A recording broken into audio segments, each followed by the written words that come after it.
Have you been told you have a functional disorder? Perhaps you've been diagnosed with a conversion disorder.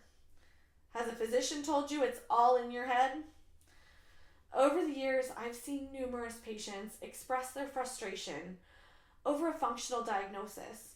Many feel dismissed by the diagnosing physician. In some way, shape, or form, they've been told their problem is in their head. A psychology evaluation and treatment is recommended. The patient leaves the doctor's appointment feeling angry, confused, frustrated, and dismissed. It doesn't help that many patients take the recommendation the wrong way.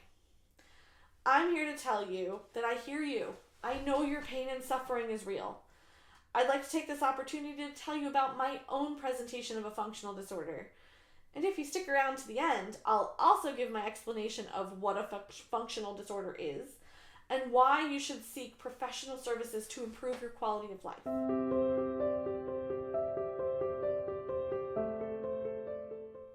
Hi, I'm Stacey Menton from SingingMamasHomestead.com, where we provide information regarding vocal wellness for singers and professional voice users on a path to whole person wellness. Here's my story. In late July of 2010, I was anxiously anticipating moving to Iowa to pursue my second master's degree in speech pathology. One day I was feeling particularly stressed. I started to develop a terrible case of hives. I went to my primary care nurse practitioner and I said, I know this is probably related to my stress level. I'm sure it's all in my head. She replied, Stacey, it may be all in your head, but it's manifesting itself in your skin. So let's treat your skin. I arrived in Iowa a few weeks later. I was still taking the antihistamine she gave me, but no longer covered in terrible blotchy patches of hives. So let's talk about how does a functional disorder start. Stress can present itself in many forms. There's physical stress, emotional stress, environmental stress, that kind of stuff. Our brains have to figure out how to maintain all of our systems in the presence of stress. Sometimes, while trying to maintain one system, our brains cause the other systems to go haywire. The brain is in charge of so much. When too much stress is present, the subconscious portions of the brain pick and choose what's the most important process. Other times, the brain notices something is wrong in the body and tries to fix it. Sometimes it does this by sacrificing a different system. After a while, the brain starts to view these changes it's made as normal. The brain starts to use the new pathways in place of the previously normal pathways. So let's define a functional disorder. In medicine, organic causes are things we can see. For instance, we can see abnormal lab results, imaging results, and pathology results. These are usually fairly concrete and point to the cause of most disorders.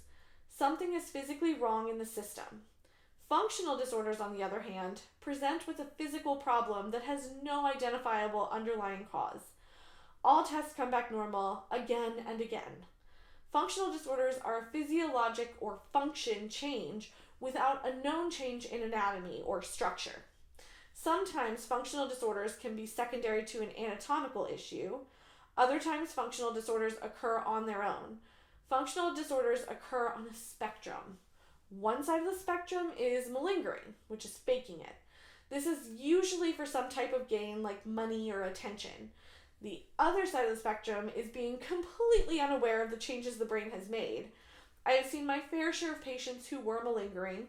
This is usually because their presentation is completely odd and fits parts of several different disorders. That being said, the majority of patients I see with functional disorders aren't faking their problem. This second set of patients is what this video is about. For this set of patients, it's important to recognize that these changes occur subconsciously. The brain is constantly looking for the path of least resistance. This is part of what makes our bodies so amazingly efficient and fascinating. Purely functional disorders occur without an organic cause.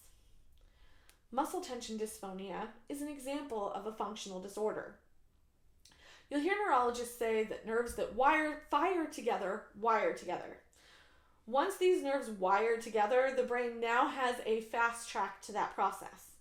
Muscle tension dysphonia is a functional disorder of the voice. You can read more about muscle tension dysphonia in a separate blog post, and I'll put a link in the comments below.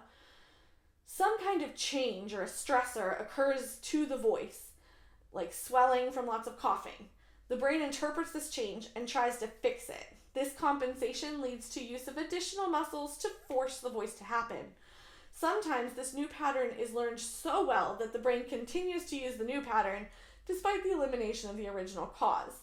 So the voice continues to sound strained well after the upper respiratory infection has resolved.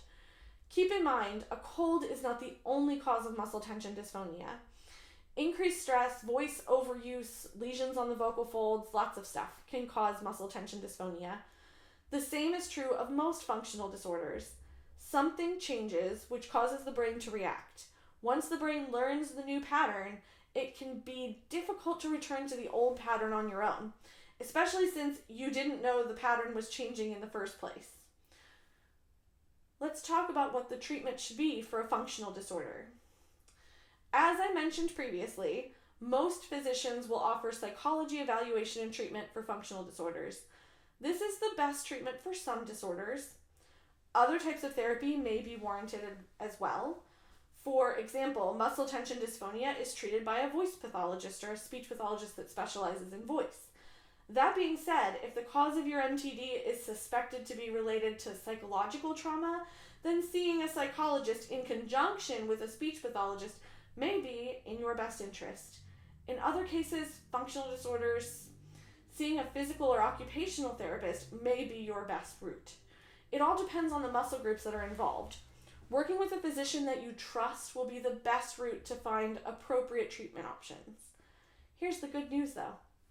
Most physicians aren't accusing the patients of faking it or being crazy. They're usually just trying to explain that there isn't an organic cause. There isn't a tumor or abnormality they could find to cause your symptoms. This is excellent news. It means there's no need for surgery or other medical treatments that could cause additional side effects. Treatment is important. The treatment for functional disorders is frequently some type of therapy. Remember, any kind of therapy prescribed for you is meant to change the brain. It may be changing your outlook, or it may be changing the motor plans your brain has begun to use, or maybe both. It is completely reasonable to ask for second opinions. However, if numerous physicians are continually telling you it's functional, it's worth trying whatever therapy they recommend. I've had plenty of patients over the years tell me they didn't believe their voice was going to be any better and that voice therapy wasn't going to be effective, and yet we still managed to restore their voice. If therapy doesn't work, then that's an additional piece of information for your physician to help narrow down other possible diagnoses. I wish you success in your wellness journey. I'm Stacy Menton from SingingMamasHomestead.com, and I look forward to seeing you in the next one.